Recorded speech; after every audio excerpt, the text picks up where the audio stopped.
Reese, I would like to. I mean, it seems like a very complicated character.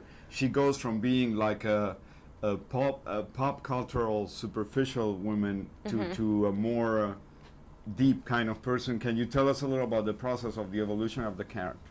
Yeah, what really attracted me to this part was that this character starts out being a kind of woman that you would kind of discount. You wouldn't think, oh, she's so academic and intellectual, because she looks kind of silly, dresses in silly clothes, and she's very blonde, but she ultimately proves everybody wrong by winning the day and studying really hard and succeeding. I think this film dispels the myths that blondes are stupid. I think it goes to the root of that sort of American idea that blonde women aren't very smart, and sort of shows you can't judge them just by the way they look. Well, I had to do a lot of research because I felt like this character wasn't that close to who I really am. So I went to University of Southern California and I studied with the sorority girls. I went and had dinner with them and went to their meetings, and then I went to Loyola Law School and sat in on some law school classes. And then I also did some research in Beverly Hills, watching the women eating lunch and buying shoes and watching the way they walked and talked.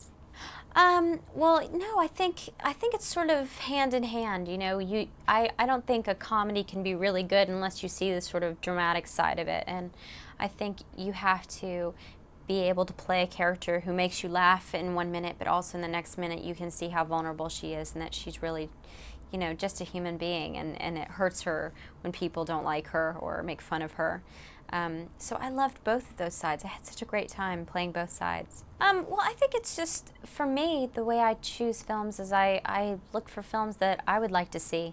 And this is the kind of movie, if, you know, especially if I was a young woman dealing with some of the things that she's dealing with, school and boyfriends, and I would certainly want to see something where a woman decides, you know, oh, I can do it on my own, and I think those are really important things to say. So do blondes have more fun? In this movie they do, definitely.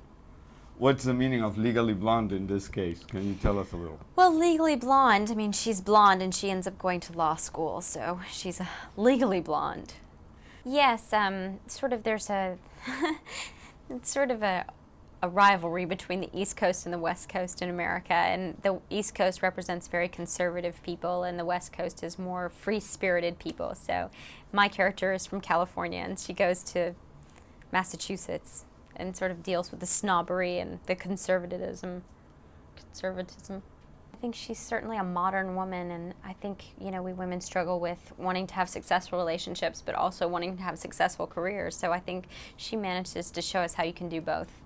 I had a turning point when I did a movie called Freeway in 1994 or 95, and I think it really changed me as an actor. It made me think I'm more of a character actor, I think. I love playing characters. It's really fun. It's a lot of time and a lot of effort. I mean, I was certainly there the first one in the morning and I was the last one to leave at night, but yeah, but it's a good challenge and I appreciate it.